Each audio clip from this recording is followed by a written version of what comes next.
Canelo Alvarez has unbelievably lost the IBF super middleweight world title, which no longer makes him the undisputed champion that everyone believed. In an interview with ProBox TV, former boxing champion Chris Algieri gave his comments on the IBF stripping Canelo of his title. Chris praised the IBF for taking a lead to follow the rules that boxing should take seriously, but he also agrees that it doesn't matter to Canelo at this point. Well, first I want to touch on the Canelo situation with the IBF. I'm actually starting to tip my hat to the IBF because this is not the first time that they're starting to actually enact some of the rules that are supposed to be enacted by everybody.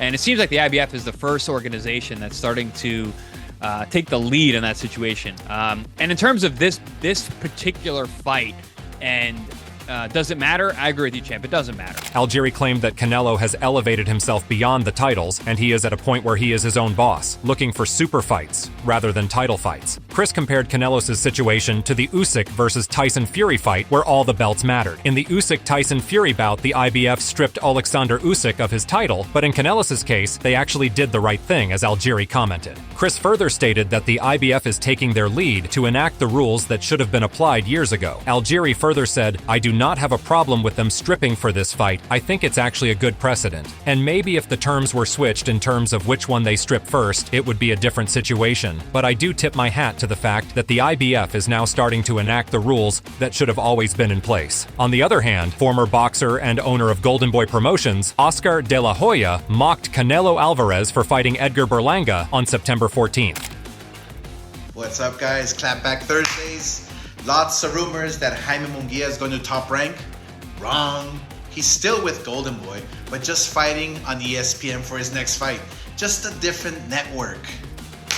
The September 14th fight has been made. Canelo Alvarez, Edgar Berlanga.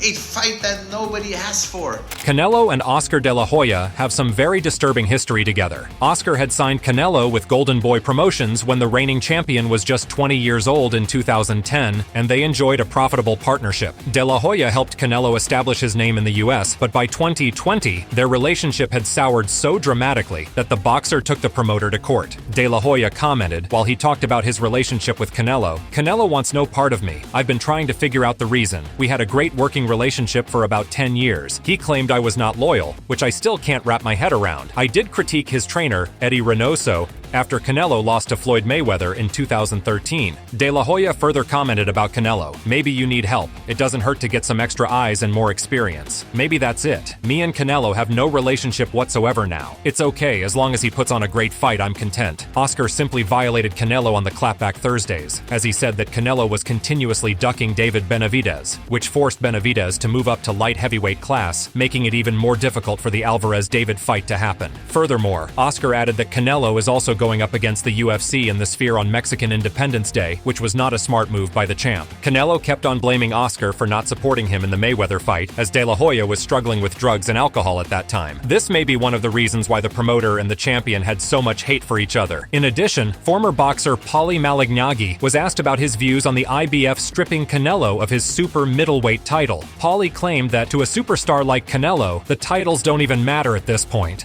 We know how it goes with the sanctioning bodies. We've been very critical of them before, but Paulie, respect to the IBF for doing the right thing and stripping Canelo, or does it take a little luster off the fight? It will not be for all of the titles at 168. What's your thought on it? First of all, I think the titles don't really matter. I think Canelo is a big enough name that the titles don't really matter. So I don't think it takes any luster off of the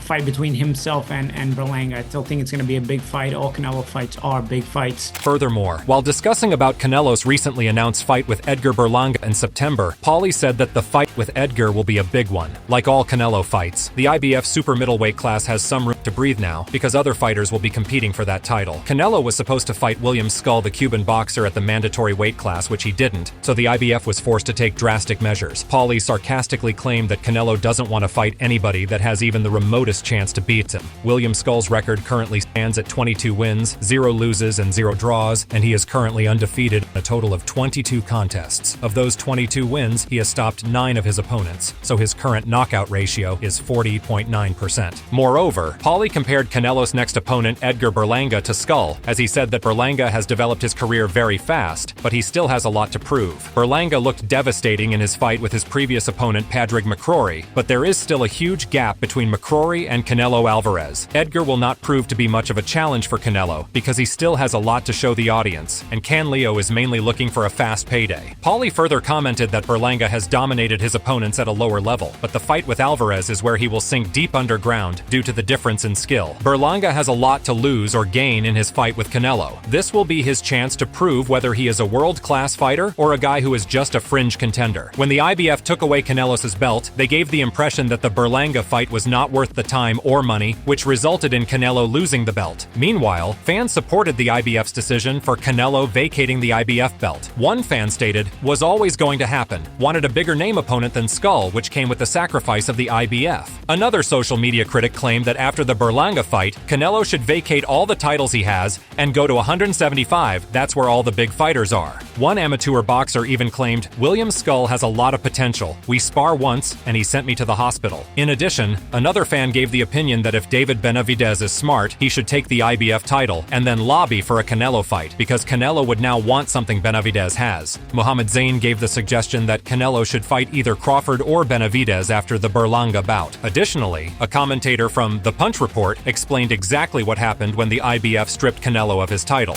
Canelo Saul Alvarez no longer undisputed. The IBF strips him of his title. We'll get into the details as to why. This is your boy JG. This is The Punch Report. Let's dive right in. So Canelo's been stripped, no longer undisputed. IBF said take that. And essentially what happened is there was a purse bid set up for June 6th. Canelo Alvarez and the team chose not to participate in that for the making of the William Skull fight, which was his mandatory for the IBF title for 168 pounds. If the fight is compelling enough and it makes sense to the sanctioning bodies, then they allow the fighter to hold the belt for a longer period of time until they actually face the mandatory opponent, which in this case was William Skull. The sanctioning bodies also allow fights if it generates revenue and increases the loyal fan base. But in the Edgar Berlanga case, Canelo is not an undisputed fighter, nor was it a matchup that many fans were eagerly awaiting. In another interview, boxing trainer Robert Garcia was asked about his views on the Canelo versus Berlanga fight, so he responded by saying that this fight is for the casual fans because they always love any Canelo fight. Big news in boxing. It looks like Canelo's fighting Berlanga next. What do you think, and how do you see the fight unfolding? For me, I think being that it's always Mexico versus Puerto Rico rivalry, the casual boxing fans, are gonna like it because it's always Canelo. Canelo and Puerto Rico always supports their fighters, especially when they're fighting a Mexican, especially on such a big fight like this. Robert further elaborated that it's not something very exciting for the people that actually know boxing. Garcia doesn't seem to be too excited for the fight, since Canelo is degrading himself just by focusing on more money rather than giving the fans what they want. Robert, however, commented that people love the Jake Paul fights, and he's not even a pro boxer, so the same way they are going to come and show up for the Canelo fight. Robert further claimed that Berlanga has a lot of power, but he doesn't see him winning against the undisputed champion Canelo. Berlanga has got the chance to fight Canelo, and he will be making huge money out of the fight, and Garcia also believes that he has game. Edgar Berlanga, on the other hand, seems extremely confident that he will knock out Canelo. He responded to all the haters criticizing him for taking the Canelo fight. What's up, y'all? It's Edgar Berlanga, and I want to tell my fight fans, man, we got the fight. Berlanga versus Canelo, live September 14th in Las Vegas on pay-per-view. And for y'all fucking haters, man, y'all gonna eat y'all words. And don't sleep on me, because y'all gonna be sleeping for a very long time, man. Knockout season. Berlanga claimed that everyone is going to see some major fireworks in the Canelo fight. Furthermore, he was asked if the Canelo he saw during the Jaime Munguia fight beats him. Edgar claimed with an overwhelming amount of arrogance that he will blow this shit up. In an interview elsewhere, boxer Gabe Rosado was asked about his views on Edgar Berlanga, and he elaborated that Edgar will be fighting Canelo on September 14th. All right, Gabe, as far as you still want that smoke with Berlanga?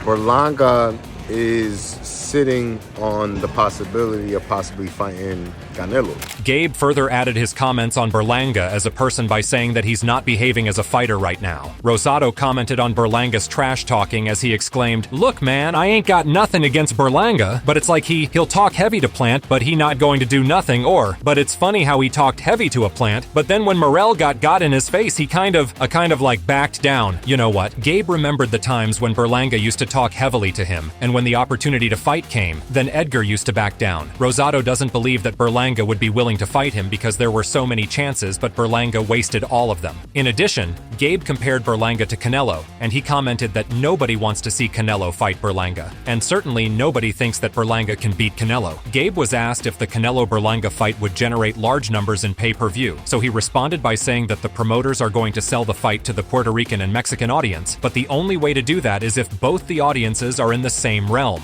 Gabe described the irony behind the absurd matchup by stating that Canelo is a future Hall of Famer, but Berlanga hasn't even defeated any world champion yet. Berlanga just got lucky for a huge payday with Canelo, as this is a fight that just happens without any real reason behind it. Gabe has respect for Berlanga, but at the end of the day, both of them are fighters, so when the time comes to fight, they will fight each other. Rosado believes that the fight between him and Berlanga will bring a great amount of fans in either Mexico or New York. Meanwhile, Oleksandr Gvozdyk has sparred with both Canelo and David Benavidez, so he shared his thoughts on Benavidez's fighting style. How you doing, man? What are the things in your mind, without giving out too much of the game plan, what are the things in your mind that David Benavidez does well that you're going to really look out for? He throws a lot of combinations, very fast hand speed, good ability to absorb punches. His size, he's actually big, he moved up from 168, but he's not smaller than me. Gvozdyk claimed that Benavidez is a huge opponent, and he can be very intimidating in the ring with his punch combinations and movement. Gvozdyk remembered the time when he and David sparred a few years back, and he told the audience that Benavidez completely dominated the fight. Oleksandr also claimed that Benavidez has a huge frame, so it makes it easy for him to maintain the light heavyweight or even heavyweight class, and he doesn't see him go lower than 168 pounds. Furthermore, Gvozdyk compared both Canelo and Benavidez. He said that Canelo is a very smart fighter, and he has excellent defense, which makes him one of the best pound-for-pound champions. Gvozdyk horrifyingly claimed that Benavidez hits way harder than Canelo, but Alvarez has a few tricks of his own. He is very experienced, and his defense and speed is off the charts. Oleksandr also believes that David's footwork is a little slower, and he is a natural cruiserweight, which made it harder for him to maintain super middleweight for longer. If a fighter is slow on their feet, then they may be better at holding opponents near the ropes, or even cutting the ropes. On the opposite end, we have fans that are going wild over the Canelo versus Edgar Berlanga fight announcement on Twitter. One fan stated that he wants mega fights like Crawford or Benavidez against Canelo, not these walks in the parks like Jaime or Berlanga. Another social media critic writer, "The only positive in this is that Matchroom and PBC are working together, and that's still a reach." British promoter Spencer Fearon shared his thoughts on the Canelo-Berlanga matchup. He said that he's not really interested in that fight, and it will be very difficult to sell. Just moving on, Canelo Alvarez's next opponent has been announced, Edgar Berlanga. Yeah, I think it was obviously a choice of Berlanga and Eubank Jr.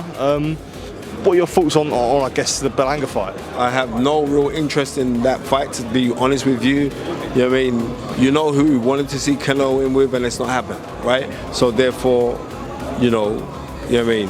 I'm just going to be real with you. And not only that, but it's going to be a difficult sell because they're actually going up against the UFC on the same day.